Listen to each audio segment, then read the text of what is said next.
Ana Carolina Tedoldi. Opa, doutora Ana Carolina, e depois eu vou conversar com a doutora Catarina, já está linda, maravilhosa aqui perto de mim, já se organizou. Vamos lá, tudo bem? Bom dia! Olá, bom dia, tudo bem? Está me escutando bem? Estou te escutando super bem. Tudo bem? Bom dia, Marinês. Um prazer estar com você aqui de novo.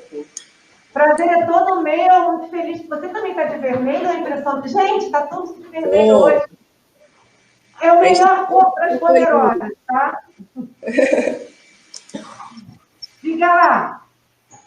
Então, hoje eu vou falar um pouquinho sobre como fugir do inventário, né? Muita gente até se estremece quando escuta essa palavra, né? Muitos, infelizmente, tiveram que passar por esse processo, outros já escutaram, já conhecem alguém que passou pelo inventário e sabe como é árduo esse caminho, né? E a primeira pergunta que a gente tem que fazer é por quê? Por que eu tenho que fugir do inventário, né? E a resposta ela é simples, né? Infelizmente o inventário ele é caro e ele é muito caro. Além de que, na maioria dos casos, 90% dos casos, ele também é demorado. Hoje, o inventário ele pode ser um processo judicial ou extrajudicial, através de um cartório de notas, mas em ambos os casos, o procedimento ele é caro, até porque você tem que, muitas vezes, antecipar o valor que tem que ser pago, né? Pagar à vista antes de receber o patrimônio que vem para você como herança. Né? E é caro quanto? Quanto custa um inventário? Muitas vezes as pessoas não têm muita noção disso, só vão ter noção no dia que efetivamente precisarem passar por esse processo. O inventário no Brasil, ele custa, em média, de 20% a 40% sobre o valor do patrimônio atualizado deixado pelo falecido.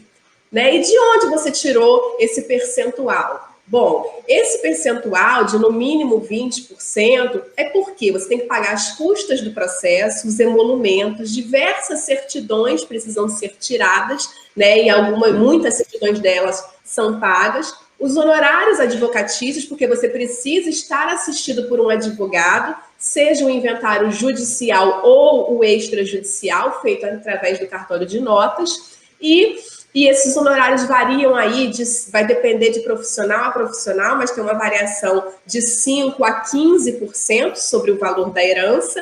E o que também pesa muito nesse valor do inventário é o imposto que incide sobre a herança, que é o ITD ou ITCMD, como é chamado em alguns estados. Ele é um imposto estadual, cada estado vai trabalhar com uma alíquota, mas a alíquota máxima que hoje os estados podem estabelecer é de 8% sobre o valor atualizado.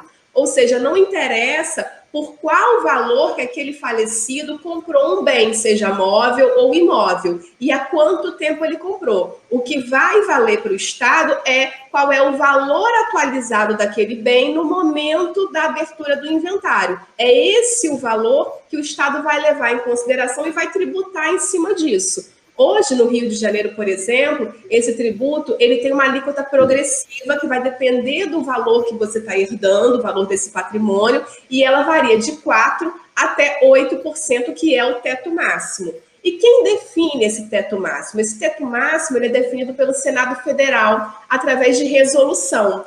Hoje, o que está vigendo no Brasil é de que os estados só podem chegar a uma alíquota de, no máximo, 8%.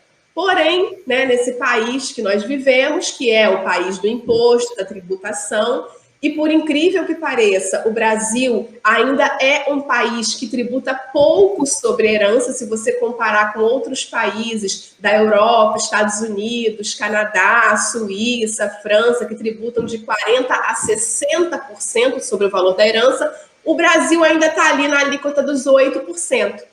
E no Senado Federal já tramitam algumas resoluções que visam majorar esse imposto, ou seja, o teto desse imposto, né, para até 20%. Essas são as resoluções que tem hoje lá tramitando. E basta uma aprovação do Senado Federal, não precisa de ser das duas casas legislativas, não precisa de sanção do presidente da República, basta o Senado Federal aprovar uma dessas resoluções que esse imposto vai ser majorado, o teto dele, e aí os estados vão poder, então, majorar o teto que cada estado trabalha, né? E não tenha dúvida de que mais dia, menos dia, não sei se daqui 1 ano, 2, 10, ou, de repente, semana que vem, a gente vai abrir um jornal, o WhatsApp, né, as redes sociais, e vai se deparar com uma notícia de que o Senado Federal agora majorou a alíquota do ITD para 20%, 25%, 30%, sabe lá Deus qual é o percentual.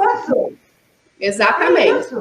Então, hoje, o mínimo que você gasta para o inventário é de 20% sobre o valor do patrimônio. Esse é o valor mínimo. Então, se a gente considerar aí que uma pessoa falece e deixa um patrimônio de 500 mil reais, você vai pagar, no mínimo, 100 mil reais só para o inventário. 1 milhão de reais, você vai pagar no mínimo 200 mil reais só de inventário. E quem vai pagar isso? Os herdeiros, ou seja, quem vai receber esse patrimônio é que vai ter que pagar antecipadamente e, na maioria das vezes, à vista, porque as possibilidades de você dividir esse tributo, né, do ITD são poucas, em poucas vezes. Então, você, antes de receber o patrimônio do falecido, você já tem que estar com tudo pago. Os honorários advocatícios, o advogado contratado, as custas judiciais ou extrajudiciais pagas e, além de tudo, o imposto, que é o que mais pesa, né, nesse processo do inventário. Então, gente... Eu tô assustada, hein, doutora? Exatamente. Não resta dúvida de que alguma coisa você precisa fazer para os seus herdeiros, né? Todo aquele patrimônio que você durante uma vida inteira trabalhou para constituir, né? Não vai ser perdido pelos seus herdeiros, porque o que acontece hoje é o quê? 80%, 90% das famílias brasileiras, os herdeiros não dispõem de um valor de 20% sobre o patrimônio de um patriarca, de uma matriarca que deixou para eles herdarem, não vai dispor desse valor para poder pagar efetivamente o inventário. O que eles fazem, né, sem outra opção, é se desfazer de algum desses patrimônios, ou um patrimônio pessoal do próprio herdeiro, ou pegar um empréstimo junto a uma instituição financeira, ou, que é pior, se desfazer daquele patrimônio que o seu pai, a sua mãe lutou uma vida inteira para poder constituir. Você tem que vender, alienar para poder pagar o inventário. E quando você faz isso, você vai fazer a venda desse imóvel com deságio. Você não vai conseguir vender pelo valor que ele custa hoje no mercado. Você vai ter que vender um pouco mais barato, é porque você quer o dinheiro mais rápido. Então, você vai ter que aí vender por um valor abaixo do mercado, vai perder, então,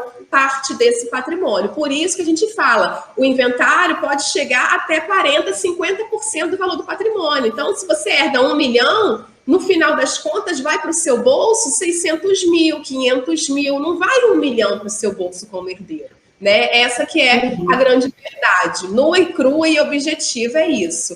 Então... Ana, olha, eu adorei que você tivesse trazido esse assunto, porque realmente, por ignorância mesmo, né, eu vou ter que passar meus patrimônios no nome do meu filho para acabar com essa história de inventário.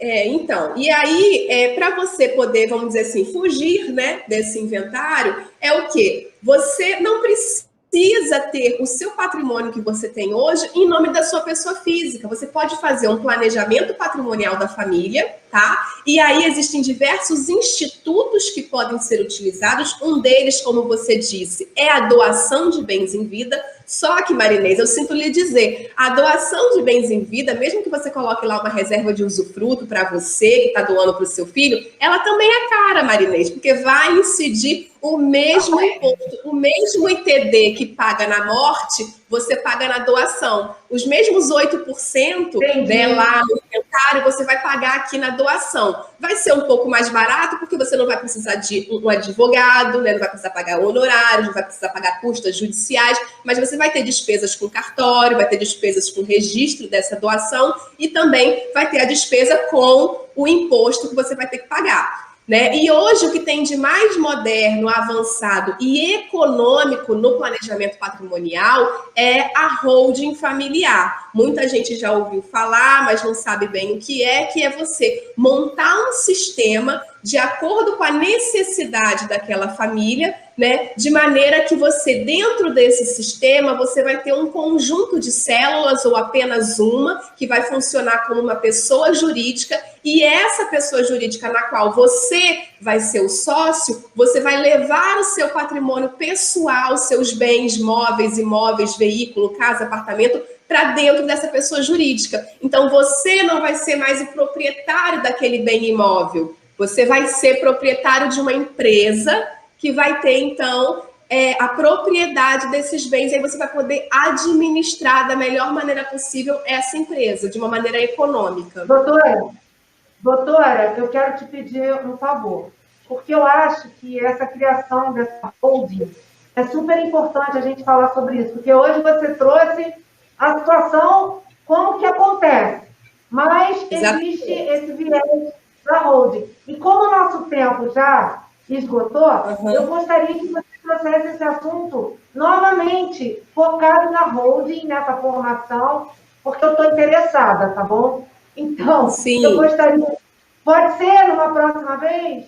Pode. Inclusive, eu queria deixar aqui que eu vou estar fazendo uma palestra online e gratuita para quem está ouvindo e quiser se inscrever no dia 6 de julho, tá? É só fazer inscrição, vai ser só para os inscritos, vai ser online e gratuito, onde eu vou explicar todo esse procedimento para tirar as dúvidas das pessoas, tá? Eu vou deixar aqui meu site, quem quiser fazer inscrição é palestra.anacarolinatedoldi.com.br. E eu também estou nas redes sociais, YouTube, Instagram e Facebook. Só digitar meu nome lá, Ana Carolina Tedoldi, que vocês me encontram. Lá tem o WhatsApp, endereço, telefone, manda direct, que eu mando o link para fazerem a inscrição nessa palestra, onde eu vou estar explicando tudo no dia 6 de julho.